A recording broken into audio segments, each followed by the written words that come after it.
Hi. So I apologize right now for the fact that I look like shit and I feel like shit and my voice probably sounds like shit, and I also apologize for a lot of the swearing. I've been sick for it's kind of annoying cold for a while, and I didn't really feel like putting makeup on, and my voice sounds funny. So I apologize for that. I just wanted to cover two things real quick. And neither one of them is really gay related. So today's probably going to be kind of disappointing. But um, I got the first thing is something I did for myself the other day. I got a new piercing. Ow, still hurts. I don't know how to turn my head because my camera's flipped.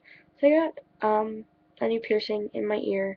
I wanted to get my suicide done, which is like it's like your industrial, but here I can probably show. It goes from like here in the top of your ear and it goes straight down through your conch and comes out back here. This is a vertical piercing.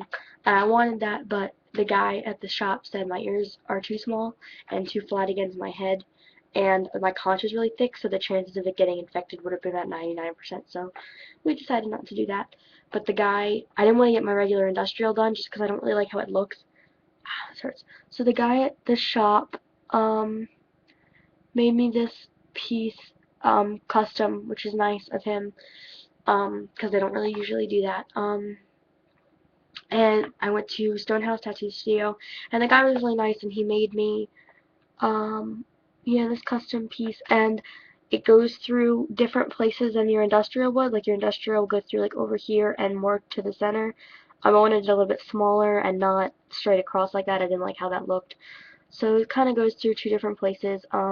He said he can make me another piece later in the future where this has like two spokes in the middle, so it would be four pieces in like a curved kind of line, and I really liked that idea, and I think I'll probably get that done at some point later. I'm not allowed to get anything else done for a while. Um, but I like this. It hurts, but it hurt worse than probably any other piercing I've had, but I just kind of went with it, and I didn't know what to call it because I've never really seen a curved piece like this before. When I was in the shop, I asked the guy, and he kind of called it.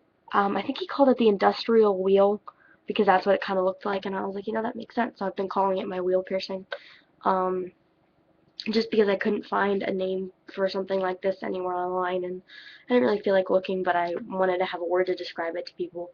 So it's my wheel piercing, because it's gonna have spokes on it, so that'll be fun. The other thing is that I want to talk about today is my hair.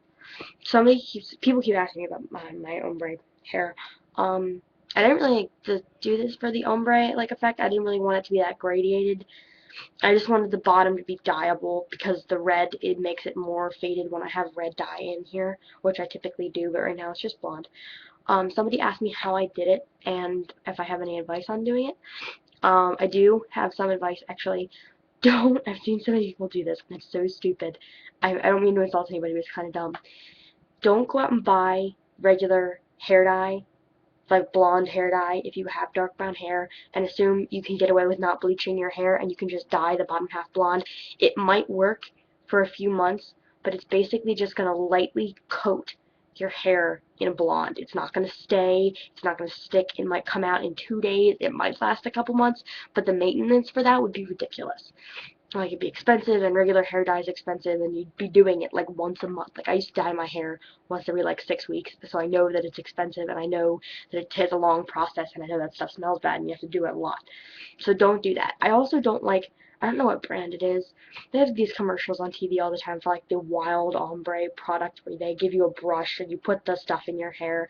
I really don't think that that'll work because I think, correct me if I'm wrong, someone, but they don't include bleach in their ingredients because it's not supposed to be a bleach product. So that's basically the same thing. You're just going to end up coating your hair from the bottom half down in a light blonde color, and it won't stay.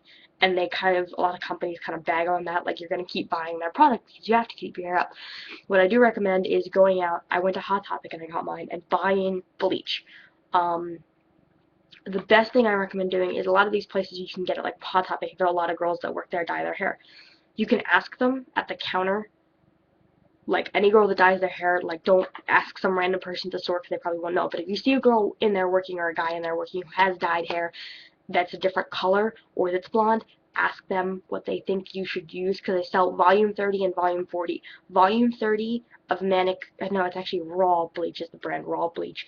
Volume 30 is for people with like dirty blonde to like slightly lighter brown hair, and volume 40 is for people with have like darker brown hair to like black hair. And it's just bleach. It comes with a bleach conditioner. I recommend getting it. It's really good. It smells god awful, but it works pretty fast. That's what I did. I had a friend of mine do mine.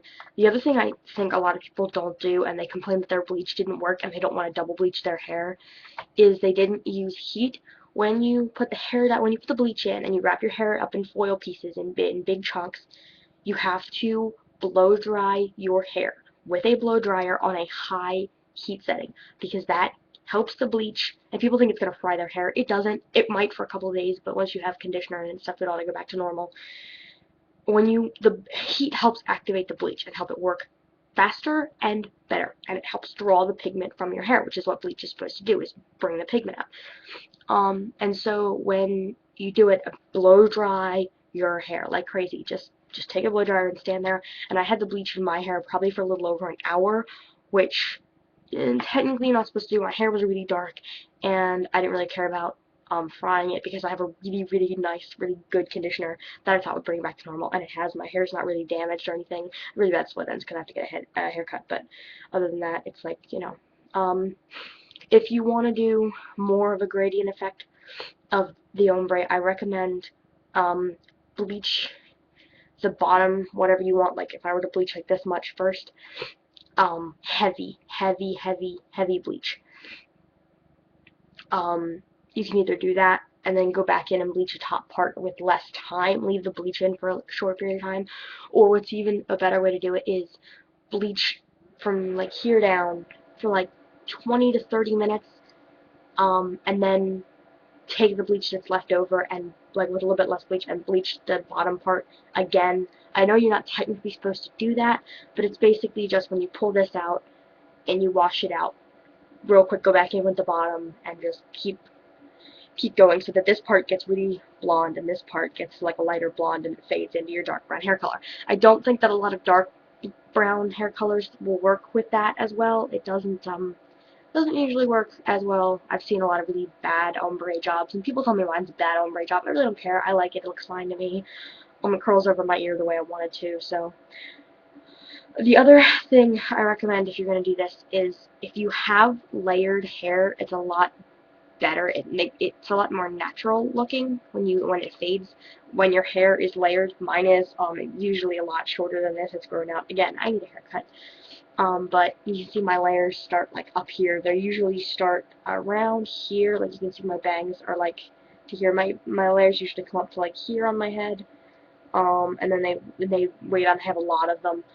That's the thing I recommend. If you already have layers, if you're fine, you might want to get more.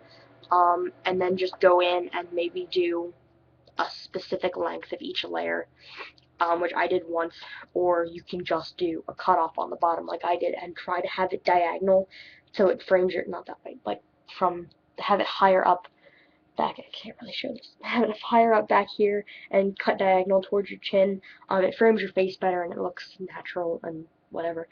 So that's about it. I honestly would like to dye my whole head and go with some pastel colors. I love how like light blue and light purple hair looks, but I am not allowed to do that. One of the few things I'm not allowed to do is bleach my entire head because it does actually damage your hair. A lot of people says it doesn't, but the more you do it, the more it will damage your hair. I did not double bleach mine the last time. When I had it blue and it faded to green, I had bleached here and then all the tips of all my layers and everything, and I got them all cut out completely. There was like basically all of the green was gone before I re-bleached this because I didn't want to fry the ends of my hair. So, that's basically it. That's kind of a weird video, and it's kind of long, but it's me rambling, me being sick, me with this thing, which hurts. By the way, I have my nose done. I have 8 piercings in my ears already. I had 2, and then 3, and then these 3. But if you're going to get something like this done, if you're going to get your industrial done, your suicide done, anything like that, be prepared. It hurts. This is the most painful piercing I've ever gotten done. because it's a 16 gauge is going through your cartilage. And also you will probably hear strange noise, because the guys, like, that has to go through certain amount of layers of cartilage, and it'll hurt. So, and not as bad as your tragus will, because I hear that hurts really bad. But this will definitely be sore for a while. So that's it.